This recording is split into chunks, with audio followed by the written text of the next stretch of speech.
Il aura fêté son 22e anniversaire en prison, mais d'ici quelques heures, Nicolas Bus sera libre.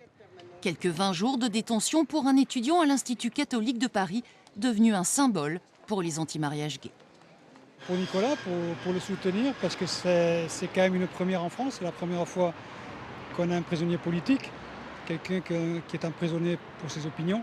En guise de prisonnier politique, c'est plutôt un jeune homme à l'attitude impertinente, propre aux adolescents qui étaient rejugés aujourd'hui.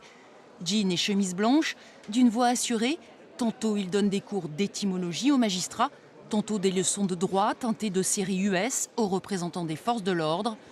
Vous avez l'occasion aujourd'hui de me redonner confiance en la justice, conclut-il. Des propos partiellement entendus par la Cour. En ce qui concerne le principe même de la culpabilité, nous n'avons pas encore pris de décision. Il n'est pas du tout écarté qu'éventuellement un pourvoi en cassation intervienne, parce que ce jeune homme conteste totalement les faits qui lui sont reprochés. En effet, Nicolas Bus a tout nié en bloc. Pas de rébellion lors de son interpellation le 16 juin dernier sur les Champs-Élysées. Pas de refus non plus de donner ses empreintes digitales. Mais la Cour a suivi les réquisitions de l'avocat général en confirmant sa participation à un attroupement sur la voie publique.